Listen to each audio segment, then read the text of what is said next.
21 तारीख में अपने घरों में रहिए, घर से बाहर मत निकलिए, कोई भारत बंद नहीं है। मंत्री जी ने तो आश्वासन दे दिया कि फैसला लागू नहीं होगा, तो फिर भारत बंद इतना हंगामा क्यों हुआ? प्रधानमंत्री जी तो पता नहीं क्या क्या आश्वासन देते हैं गजेंद्र जी, आपको भी पता है। उनके आश्वासनों पर आता तो फिर तो जशोदा बहन आज भी 3-4 बच्चों की मम्मी होती है, उनकी पत्नी जो है वो।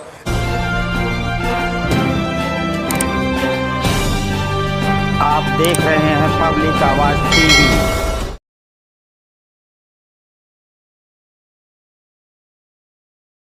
पर खुश होने की जरूरत क्या है कि आपको नौकरियां मिलेंगी। पहले जरूरत है उन संस्थानों को बचाए रखने की।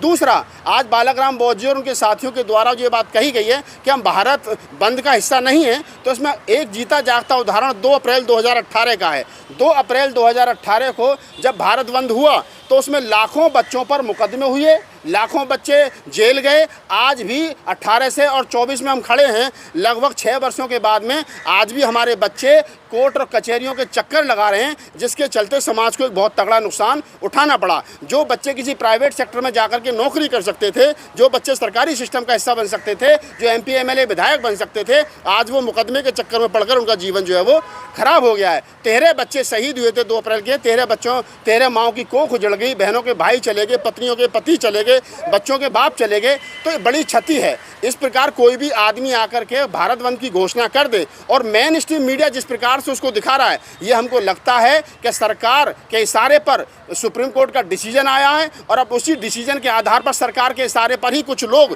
चंट और चालाक लोग जो हैं, भारत बंद करके वाहवाही लूटना चाहते हैं। लिहाजा आज ये क्लियर कर दिया है, पूरे जिम्मेदार साथियों ने क्लियर कर दिया है कि भारत बंद नहीं होगा। जिनको इस जजमेंट से शिकायत है वो जाएं और जा करके अपने अपने जिलाधिकारी को, अपने अपने क्या नाम है, जो निकट सरकारी दफ्तर है वहाँ जा करके ज्ञापन सौंपें और कहें कि जो जजमेंट आया है इस जजमेंट से हम नाखुश हैं। जो SC ST का जो 22.5% सरकारी नौकरियों में और 25% जो है वो राजनीतिक में आरक्षण है, ये नहीं बंटना चाहिए, इसका वर्गीकरण नहीं होना चाहिए। क्योंकि हमें मालूम है अगर इसका वर्गीकरण होगा तो सबसे ज़्यादा जो आज हमारे छोटे भाई में बड़ा भाई कह करके संबोधित कर रहे हैं, वो जो खुश हो रहे हैं और जो कह रहे हैं कि आज जो है वो हमारे बच्चे MP MLA बनेंगे, राज्यसभा विधानसभा के साथ साथ आज वो डॉक्टर इंजीनियर प्रोफेसर बनेंगे। लेकिन मेरा सवाल फिर वहीं खड़ा है कि ये 100% आरक्षण 22.5% जिसको हम कहते हैं, जब ये इकट्ठा था तो आपका भी उतना ही था जितना इस देश के जाटव चमार का था, जितना ही वाल्मीकि, पासी, खटीक, धोबी, कोली, कांची सबका था। लेकिन अगर आज आपको अलग से उसमें वर्गीकरण करके आपके हिस्से में 2 या 4 सीट दी जाएंगी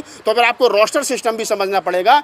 आज जब इंदिरा गांधी जी के समय पर रोस्टर पहली सीट जो आती थी वो शेड्यूल कास्ट के लिए होती थी, आज 7वीं सीट जो है वो शेड्यूल कास्ट को मिलती है रोस्टर सिस्टम के आधार पर, 10वीं सीट जो है वो ST को मिलती है रोस्टर सिस्टम के आधार पर। लेकिन जब कोटे में कोटा होगा तो ये देखने वाली बात होगी कि जो कोटे में कोटे वालों को कौन से नंबर की सीट दी जाएगी। ऐसा तो नहीं कि आपको सरकार एक तरफ लॉलीपॉप दिखा रही है और दूसरी तरफ आपको जाटव, चमार, वाल्मीकि आपस में सबको लड़ा करके आपके आरक्षण को छीनना चाहती है। रास्ता क्या है, कैसे दबाव बनेगा सरकार पे? सरकार के ऊपर देखिए, भारत बंद करना सरकार के ऊपर दबाव नहीं है। जो पिछली बार भारत बंद हुआ था वो SC ST एट्रोसिटी एक्ट को लेकर के हुआ था, वो सफल हुआ, सरकार दबाव में आई। आज का जो भारत बंद है, सरकार बैठ करके तमाशा देख रही है। सरकार ये देख रही है कि जाटव, चमार, महार, पासी और मीणा, इनके खिलाफ वाल्मीकि समाज जो खड़ा हुआ है, ये आपस में कैसे लड़ें, इन पर आपस में कैसे मुकदमे हों, एक भाई छोटे भाई बड़ा भाई को कैसे पीटे, बड़ा भाई छोटे भाई को कैसे पीटे। तो ये आपस में लड़ाने की साजिश है।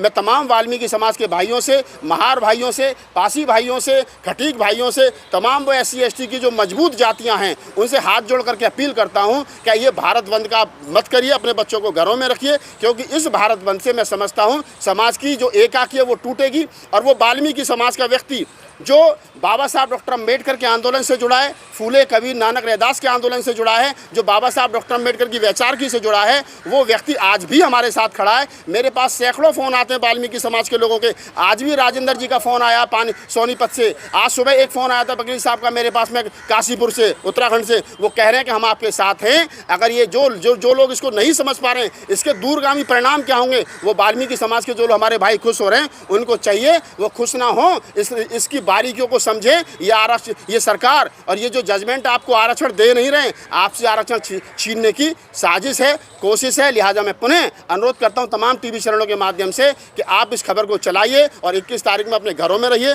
घर से बाहर मत निकलिए। कोई भारत बंद नहीं है अगर आप इस जजमेंट से खुश नहीं है। हालांकि 100 से ज़्यादा रिव्यू पिटीशन सुप्रीम कोर्ट में डालने की तैयारी चल रही है, जैसा बालक जी ने बताया और तमाम साथियों ने बताया। कोर्ट का जजमेंट 7 जजों की बेंच का ये जजमेंट है, 9 जजों की बेंच में जायज़ जाएगा और वहाँ पर रिव्यू पिटीशन फाइल की जाएगी। एक दिन में ना कोई डिसीजन आता है, ना कोई लागू होता है। जल्दबाजी, हड़बड़ाहट ना करें, प्यार मोहब्बत से सब रहें। चाहे वो वाल्मीकि समाज के लोग हैं, चाहे वो दलित समाज में जाटव, चमार, महार, पासी, मीणा हैं, हम सब भाई हैं। ये मरूवादियों की हमें आपस में लड़ाने की साजिश है, इस समय सावधान रहना है। प्रधानमंत्री जी ने तो आश्वासन दे दिया कि फैसला लागू नहीं होगा, तो फिर भारत बंद इतना हंगामा क्यों आगे? प्रधानमंत्री जी तो पता नहीं क्या क्या आश्वासन देते हैं गजेंद्र जी, आपको भी पता है। उनके आश्वासनों पर आता तो फिर तो जशोदा बहन आज भी 3-4 बच्चों की मम्मी होती है, उनकी पत्नी जो है वो।